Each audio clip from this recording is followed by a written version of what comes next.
¿Quiénes son los Thunderbolts? ¿Qué significa ese asterisco? ¿Por qué el tráiler pinta como una película de A24? ¿Y qué tiene que ver James Gunn con todo esto? Este video te deja completamente listo para ver Thunderbolts con asterisco, pero antes de hablar de estos personajes que conformarán el equipo en el MCU, rebobinemos un poco y hablemos de su origen en los cómics.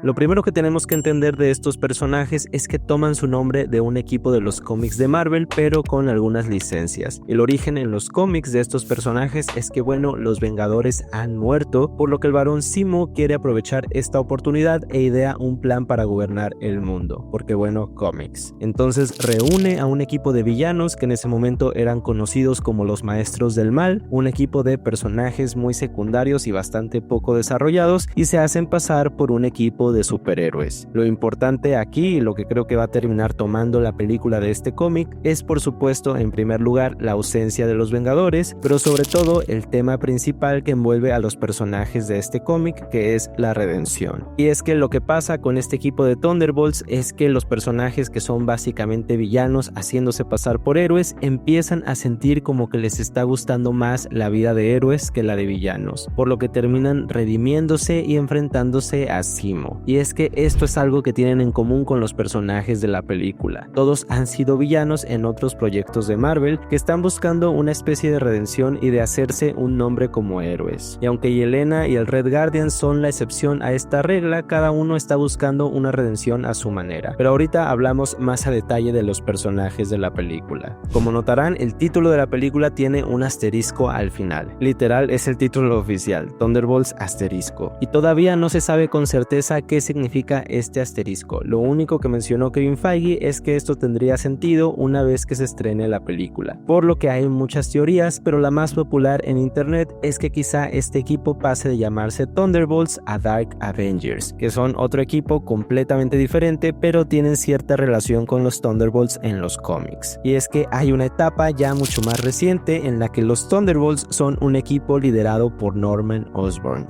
el Duende Verde, que se encarga de ir a capturar a aquellos héroes o vigilantes que no estén registrados en el acta de registro de superhumanos, usando si es necesario métodos más violentos. Algo así como lo que está haciendo Kingpin en la serie de Daredevil Born Again, capturando a vigilantes enmascarados. El punto es que Norman Osborn, a cargo de los Thunderbolts, tuvo bastante importancia durante la Secret Invasion, esa invasión de Skrulls, unos alienígenas cambiaformas, que Marvel por cierto también intentó adaptar hace 2 años, pero que no salió nada bien. Así que estamos haciendo demencia colectiva y pretendiendo que nunca existió. Norman, después de la Secret Invasion, se gana el afecto de todo el mundo y es visto ahora como un héroe, incluyendo el presidente de Estados Unidos, que lo coloca al frente de la línea de defensa del planeta. Entonces Norman forma un nuevo equipo de superhéroes, que son algunos de los mismos Thunderbolts de ese momento, pero con algunas adiciones, como curiosamente el personaje de Sentry, del que hablaremos en un momento, y nombra a este equipo Vengadores Oscuros, los Dark Avengers, siendo Sentry el único héroe como tal del equipo, pero que es manipulado por Norman para usarlo como un arma, algo que parece que más o menos se explorará en la película, así que tendría un poco de sentido que ese asterisco pudiera esconder realmente el nombre de Dark Avengers, obviamente con otro origen y tomándose varias licencias, pero quizá convirtiendo a estos personajes casi por accidente en el nuevo equipo de Vengadores que va a estar establecido cuando llegue Avengers Doomsday el próximo año. Pero ya hablamos a grandes rasgos de estos personajes en los cómics y de cómo pudieran adaptarse a algunas cosillas en el cine, pero cómo llegó Marvel a desarrollar una película de estos personajes. Bueno, todo empezó después de Guardianes de la Galaxia, esa película de superhéroes que nadie conocía y que fue un éxito tanto a nivel crítica como en la opinión de la audiencia, de la mano de James Gunn. Durante la producción de la película, James Gunn ya le había expresado cierto interés a Kevin Feige sobre dirigir él mismo una película de Thunderbolts, y Kevin Feige le habría abierto la posibilidad de hacerlo si Guardianes resultaba ser un éxito. La cuestión es que bueno, después de dirigir la secuela de Guardianes, James Gunn fue despedido despedido de Marvel por comentarios funables de su pasado, pero encontró rápidamente una oportunidad en el universo DC, y entonces hizo básicamente una película que seguía el mismo concepto de Thunderbolts que fue bueno de Suicide Squad. Y bueno, después de un montón de comentarios de apoyo hacia James Gunn y de una carta firmada por el casting de Los Guardianes de la Galaxia en el que se rehusaban a hacer una tercera película sin James Gunn, Marvel terminó recontratándolo un poco a regañadientes, la verdad, y James Gunn terminó dirigiendo Guardianes de la Galaxia 3, como una última participación en Marvel para regresar a la que sería ya su nueva casa en DC Studios, completamente al mando e iniciando su nuevo universo cinematográfico con Superman, que curiosamente también se estrena este año. El punto es que la semillita quedó plantada en Marvel Studios y después de Endgame los rumores sobre una película de Thunderbolts se hacían cada vez más fuertes, al grado de que en junio de 2022 todavía ni siquiera se anunciaba formalmente la película, pero ya se rumoraba la incorporación del director Jake Schreier al proyecto después de aparentemente haber dado un pitch que voló la cabeza de Kevin Feige y los productores del estudio. Para entonces también se escuchaban fuerte algunos nombres que podrían conformar el equipo, entre los cuales ya sonaban Yelena Belova, Taskmaster, Ghost, el US Agent y Bucky, pero también se escuchaban el Barón Zemo respetando la primera integración de los cómics, la Abominación y el general Thaddeus Ross, cuyo apodo es Thunderbolt Ross, y bueno, tendría sentido para darle en el MCU este nombre al equipo, los Thunderbolts. Finalmente, en la Comic Con de julio de 2022, Marvel estaría anunciando sus fases 4 y 5 que colocaban oficialmente a Thunderbolts como la última película de la fase 5 que estaría estrenándose en julio del 2024. Para enero de 2023 se integraron al proyecto Ayo Edebiri en un papel desconocido y Steven Yeun, que habría sido la primera opción del director para interpretar a Sentry, lo que me parece muy divertido porque habríamos tenido algo así como un Invincible en live action. La primera versión del guión fue escrita por Eric Pearson, quien acababa de trabajar en Black Widow. La cuestión es que el guión de Pearson se planteaba como una especie de spin-off de Black Widow y Jake Schreier buscaba una película de equipo, así que llamó a su amigo Lee Sung-jin, con quien acababa de colaborar en la serie Beef, y se unió al proyecto para reescribirlo desde cero. Hasta este momento todo pintaba demasiado bien, pero tristemente llegó la huelga de guionistas en 2023 que estuvo pausando todo y tuvo que posponer la producción, moviendo su fecha de estreno hasta el 2025. Esto le costó a Marvel la participación de Ayo Edebiri y de Steven Yeun, que terminaron dejando el proyecto porque las nuevas fechas de rodaje no cuadraban con su agenda, recasteando en su lugar a Geraldine Viswanathan y a Louis Pullman, a quien tal vez recuerden por su rol en Top Gun Maverick.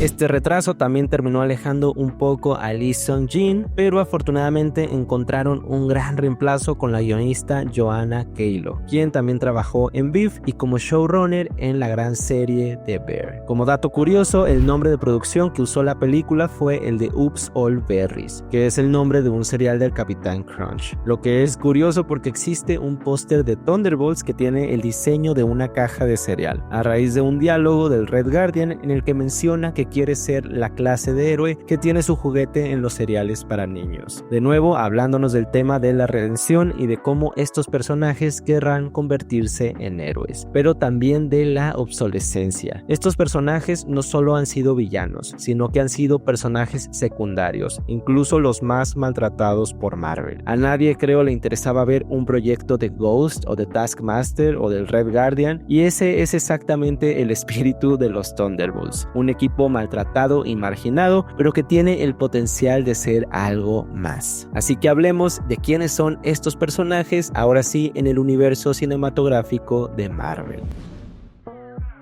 La protagonista de esta historia y la líder del equipo es Yelena Belova, entrenada como espía y asesina experta como una Black Widow de la Habitación Roja. Yelena es la hermana adoptiva de Natasha Romanoff y en su película la vimos trabajar con ella para destruir la Habitación Roja y liberar a aquellas Black Widows que hayan sufrido el lavado de cerebro y control mental de Dreykov. Esta misión se llevó a cabo durante los eventos de Infinity War y ella fue una de las afectadas por el chasquido de Thanos, desapareciendo y resucitando resucitando 5 años después, encontrándose con que su hermana Natasha había muerto. Así que visitando su tumba, Belova recibe la visita de Valentina Allegra de Fontaine, quien le hace pensar que Hawkeye fue el responsable de la muerte de su hermana y la manda a matarlo. Esto se explora en la serie de Hawkeye, donde Yelena conoce a Kate Bishop, con quien termina formando una relación de enemiga amistosa y termina enfrentándose a Hawkeye, pero perdonándolo después de descubrir que después de todo no fue culpa suya que Natasha hubiera muerto. En su familia adoptiva no solo se encontraba Natasha, por cierto, sino también Alexei Shostakov, el Red Guardian, quien adoptó el lugar de su padre.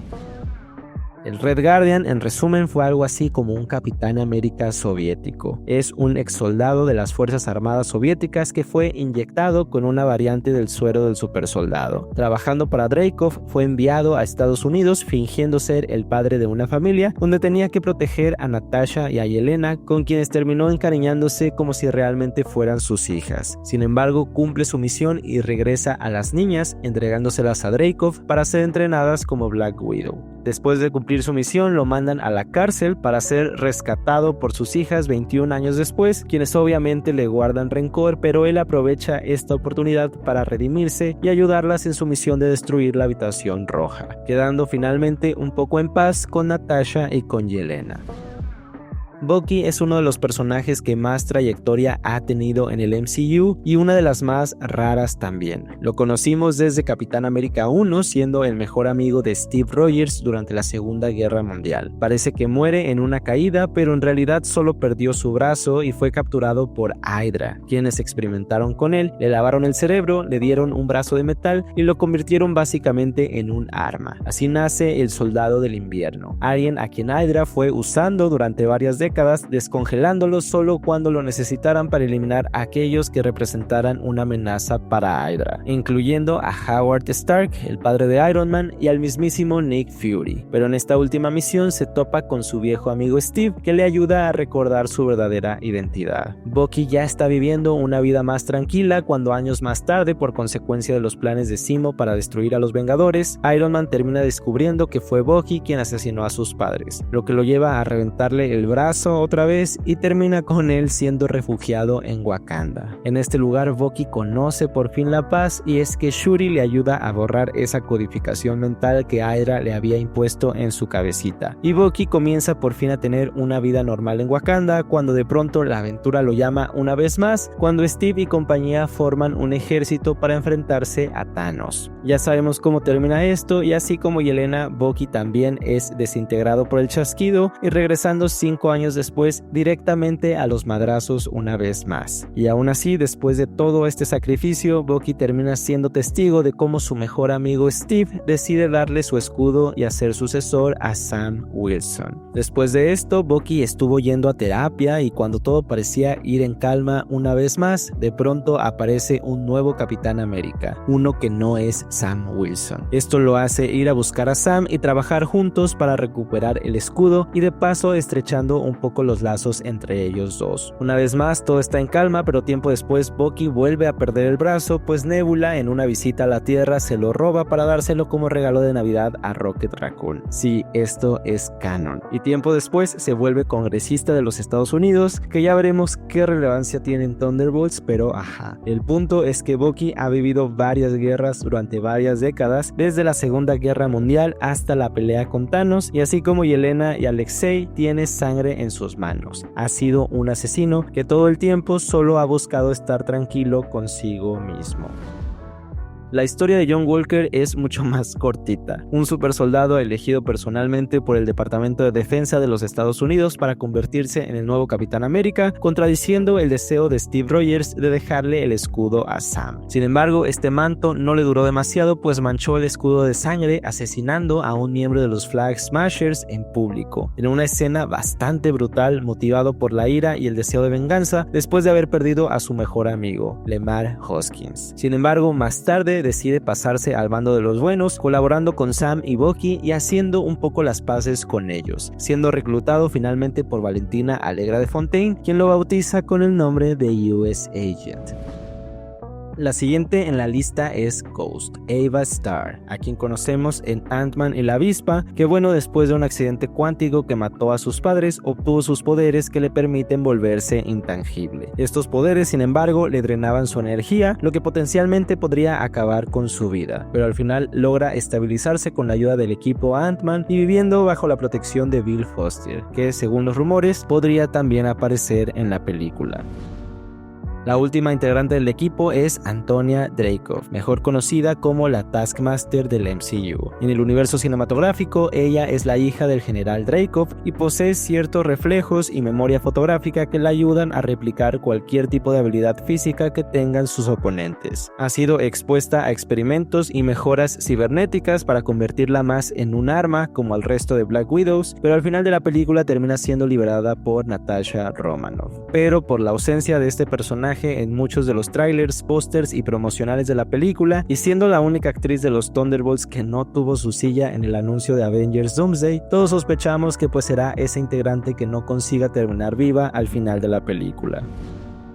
De rápido quiero hablar de Valentina Allegra de Fontaine, pues también ha sido sutil, pero la hemos visto ya en varios proyectos de la saga del multiverso. Ahora mismo Valentina es la directora de la CIA y dueña de la antigua Torre de los Vengadores que vimos cómo se desalojaba durante Spider-Man Homecoming. Sabemos que estuvo casada con el agente Everett Ross y es quien ha reclutado a personas con habilidades extraordinarias como Yelena y el US Agent. Algo así como el rol que cumplía Zemo en los cómics, Amanda Waller en The Suicide Squad, Nick Fury con los Vengadores o Norman Osborn con los Dark Avengers, lo que me lleva a hablar del último integrante en esta lista.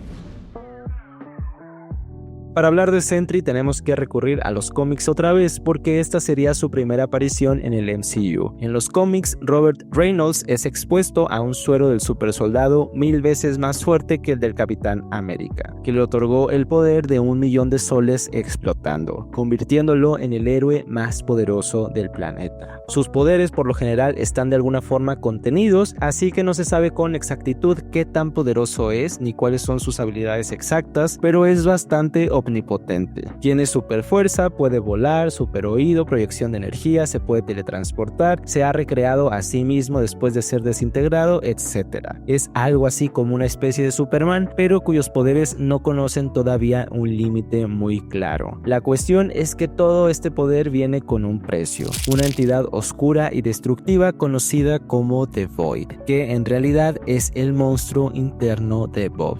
Esta energía vive dentro de Bob y aparece cuando pierde el control, se deprime o tiene miedo. Así que cuando descubrió que él mismo era The Void, le pidió a Reed Richards y a Doctor Strange que borraran su existencia de la memoria de todo el mundo, incluyendo de él mismo, para evitar que The Void regresara. Algo así como lo que le pidió Spider-Man a Doctor Strange al final de No Way Home. Así que en los cómics, Sentry es una especie de héroe que ha sido olvidado por todos, pero regresa cuando el mundo más lo necesita. Aunque con su regreso siempre amenaza también la presencia de The Void. Y aunque muy seguramente Marvel Studios se tomará también ciertas libertades con el origen de este personaje, lo que sí queda claro es que algo van a tocar en relación a la salud mental. No solo de Bob, sino de varios integrantes del equipo. Será quizá uno de los temas que llegue a tocar la cinta, algo que no suele ser muy común en una película de superhéroes, y es que por los trailers y la publicidad parece ser que quisieron enfocar la película como hacia algo un poquito más profundo, quizá con tintes más de cine de autor, lo que me lleva a hablar de un último punto.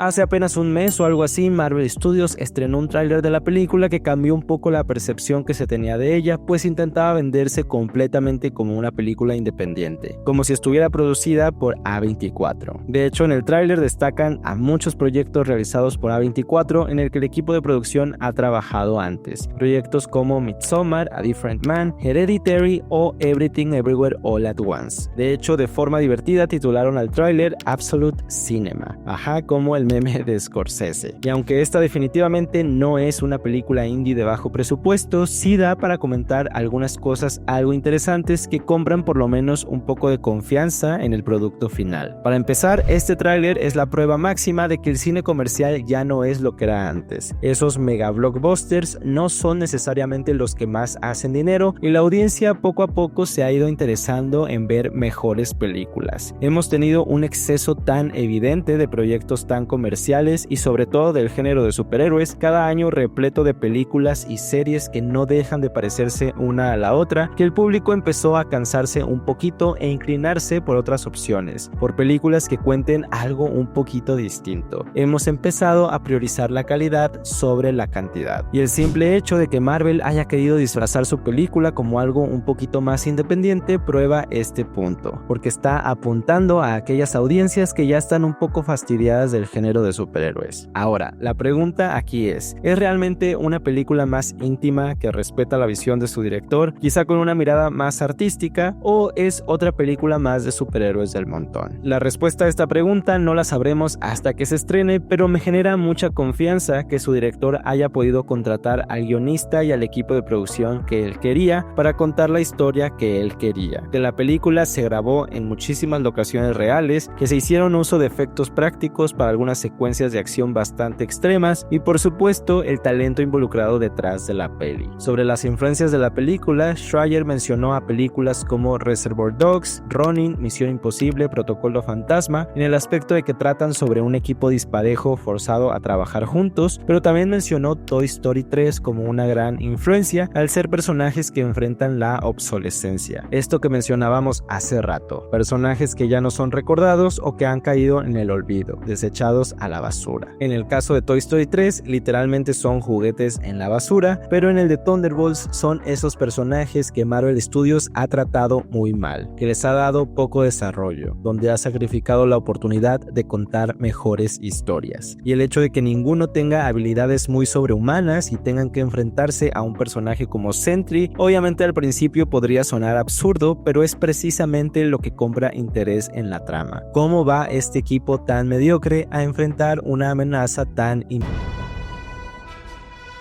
Esto es, en mi opinión, también lo que la diferencia de, por ejemplo, Suicide Squad, donde sí tenemos un equipo disfuncional enfrentándose a una amenaza a nivel Vengadores, pero bueno, hay algunos personajes que sí tienen poderes. Uno es literalmente un tiburón con patas. Mi pregunta para ustedes es si creen que al final la película le haga justicia a esta campaña de marketing o si creen que es un movimiento desesperado de Marvel Studios y termine siendo otra película mediocre más del género de superhéroes.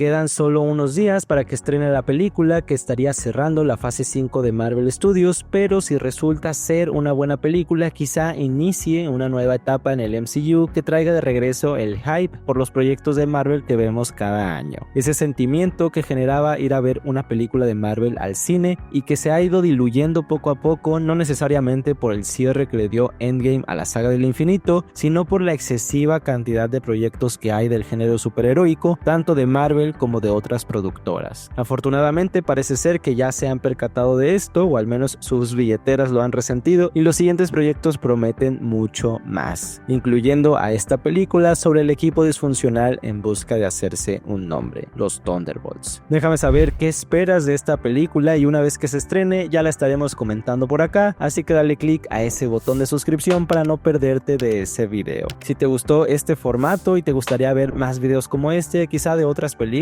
de otras franquicias, déjamelo saber aquí abajo y regálame un like en el video, también para que el algoritmo sea buena onda con él. Muchas gracias de nuevo por llegar hasta acá y nos vemos en unos días para hablar de la película con spoilers y todo el rollo. Sígueme si te gusta el cine. Bye bye.